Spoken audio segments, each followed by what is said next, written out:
E aí galera, tudo bem? Aqui que tá falando é o Billy Conectado. Quanto tempo, gente boa! Tudo bem?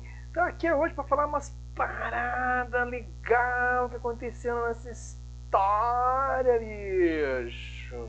Umas paradas assim legal que tem tudo a ver com filosofia.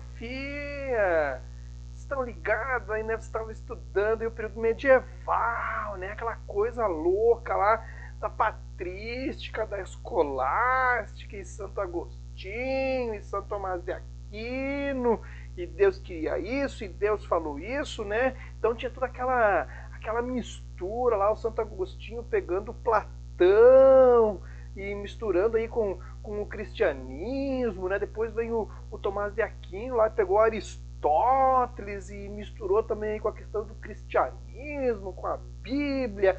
E eles elaboraram todas aquelas teorias, né? Lá do período medieval. Muito show aquilo tudo, né? Bom, depois desse período medieval, nós temos o período moderno, né? Começa o período moderno depois do período medieval. Só que tem uma parada bem interessante aí, né? Que existe um período assim que ficou meio que para separar medieval com moderno, porque não se caracteriza assim totalmente como moderno, mas também já não é mais medieval, já superou aquela ideia, né, que se tinha de que o teocentrismo, né, o Deus como centro, se superou essa ideia, se passou a ter uma nova visão humanista, né? O homem como centro, um antropocentrismo assim, né, mais, né? Então, veja só, esse período, ele é conhecido como Renascimento. Renascimento. Por que renascimento? Quem renasce? Renasce quem morreu. Pô, o que eles estão falando? Porque veja só, existia a compreensão, né, de que o período medieval foi a morte do pensamento. No período medieval o pensamento humano morre. E vem o renascimento, que significa o ressurgimento do pensamento humano, da capacidade humana racional. Alguns pensadores renascentistas eles vão dizer o seguinte: o pensamento humano vinha evoluindo lá com os gregos, Platão, Aristóteles, Sócrates, Platão, Aristóteles, depois vem ali os helenistas, né, com o epicurismo, o estoicismo, né, o cinismo, o criticismo, aí ele morre com o período medieval. E agora o Renascimento busca fazer ressurgir a fênix, né? A fênix, ressurgir das cinzas. A gente sabe que não é bem assim, né? A gente estudou, vocês estudaram, e o período medieval, né? Se produziu muita coisa, né? Porém, fazendo essa vinculação entre filosofia e religião. Os renascentistas não vão mais aceitar isso. O que ocasionou essas mudanças, assim? O que ocasionou essa transformação? O que ocasionou a possibilidade do surgimento do Renascimento? Primeiro, manja só que a minha TV velha, que ela funciona ainda, ó, caramba, que funciona, meu. Selecionei umas imagenzinhas aqui para ajudar nós aqui, né? O que está trazendo essa imagem aqui? Essa imagem que está trazendo alguns elementos muito importantes para o surgimento do período renascentista, das ideias renascentistas. Primeiro, surgimento das cidades. No período medieval nós tínhamos a estrutura, você deve ter estudado em história isso, né? Eram os feudos, né? Era agrário, era muita agricultura. Com o período moderno começa a se formar as cidades. E junto com as cidades se forma um outro elemento muito importante: o comércio. Surge uma categoria social, uma classe social chamada burguesia. Os burgueses eram aqueles que comercializavam, que vendiam. Veja só: cidade, comercialização, venda. Para ter tudo isso, é necessário o quê, gente? Dinheiro, meu. Olha só o que acaba acontecendo aqui. Começa a se valorizar as coisas terrenas. O que o pensamento medieval dizia? Temos que valorizar as coisas divinas, celestes, né? Lá do Papai do Céu, que me leva o período renascentista a dizer, não, agora o ser humano vai começar a pensar prático. Ele vai ver, ele vai começar a consumir, ele vai ver que é bom consumir, mas para consumir precisa de dinheiro. Para precisar de dinheiro precisa trabalhar, para trabalhar eu preciso ter um trampo legal aí, né? Um emprego legal aí, e aí já começa, né? As navegações, toda aquela coisa louca lá que vocês ouviram história já. Entende? Então veja só, o surgimento das cidades, o comércio, a burguesia, tá? Isso tudo começa a mudar a mentalidade das pessoas, né? Começam a pensar não mais no bem comum, em ajudar o próximo, né? Não, vou fazer para mim, vou ganhar dinheiro, porque eu quero comprar, quero consumir, eu tenho que vender, enfim, toda aquela ideia louca, né? Muda o pensamento da galera. Segundo não, outro ponto importante. Vocês lembram, né, que o período lá na escolástica surgem as universidades. A galera começa a se formar, começa a pegar o canudo, né? Taca a toga aí, jogar o chapeuzinho pra cima, me formei, uhul!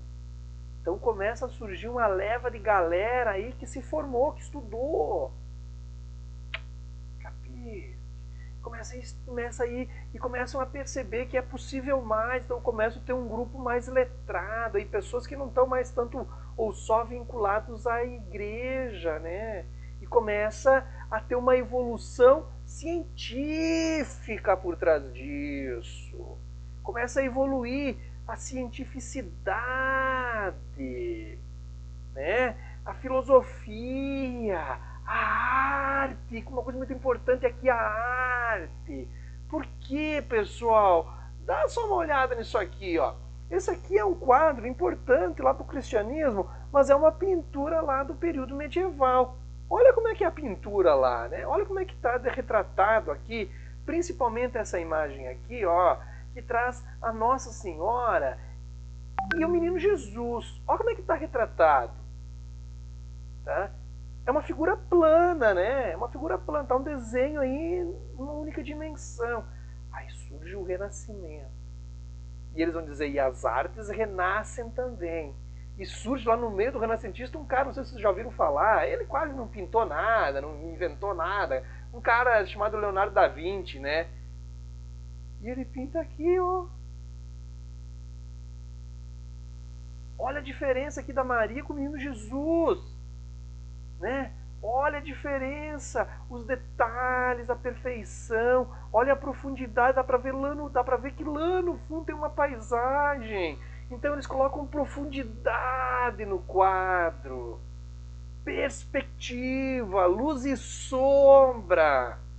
Então a arte ela é reinventada.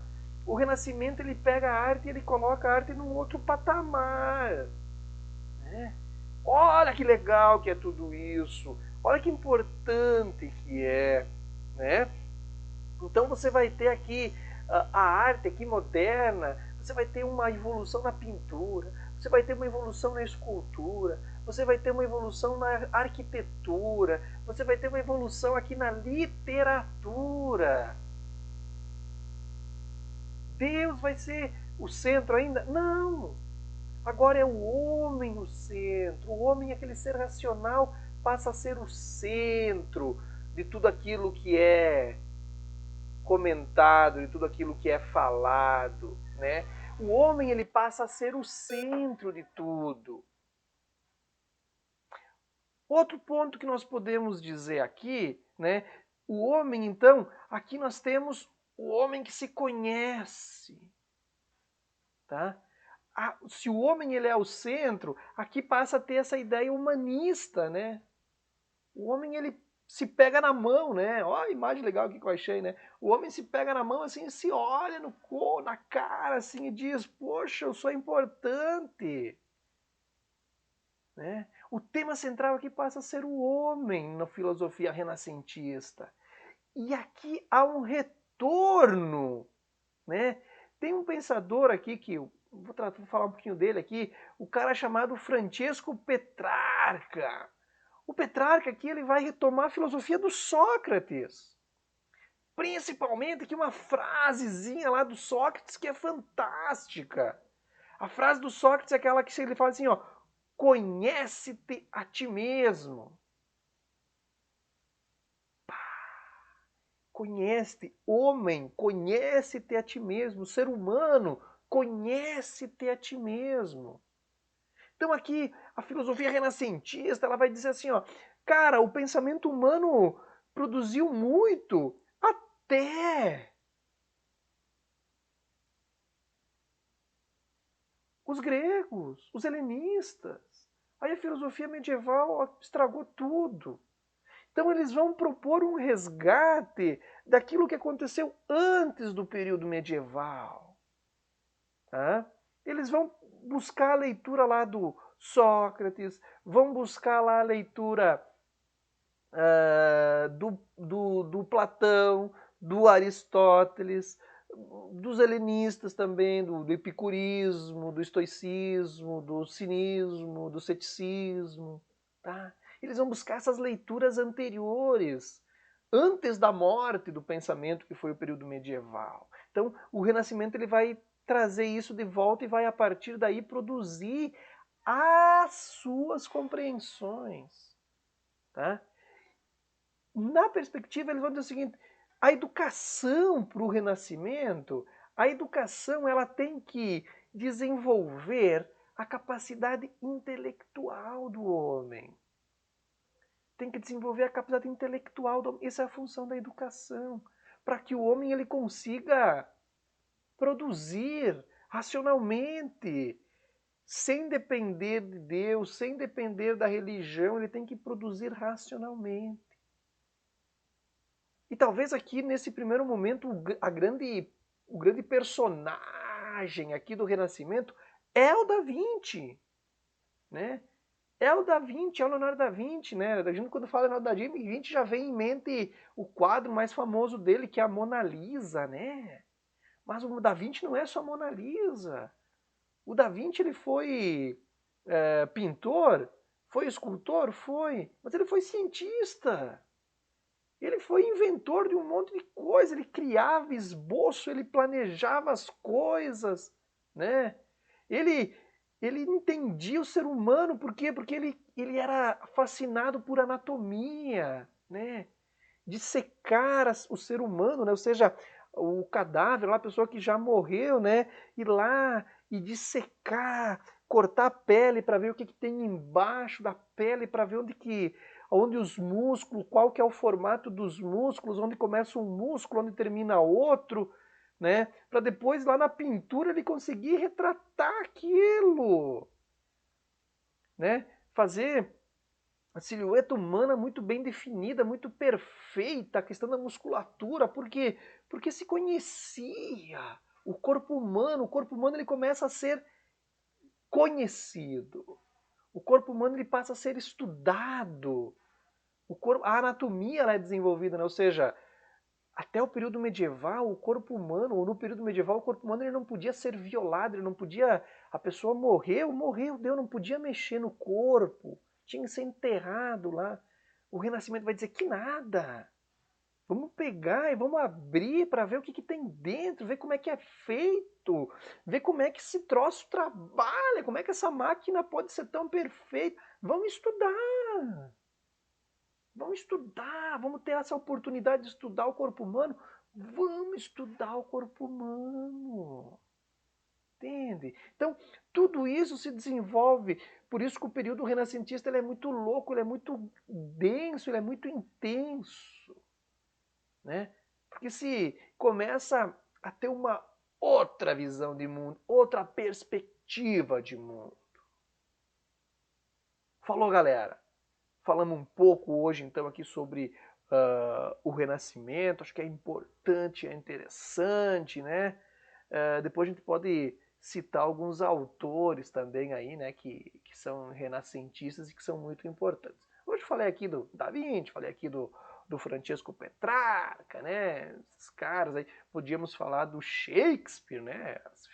O pensamento, as obras, os romances do Shakespeare também, que fala muito do ser humano, do homem que se conhece, do homem, né, das características humanas, né? Então, é importante, é uma outra maneira de ver o mundo. Valeu, galera! Espero que tenham gostado. Um grande abraço do Billy Conectado, galera. Até mais!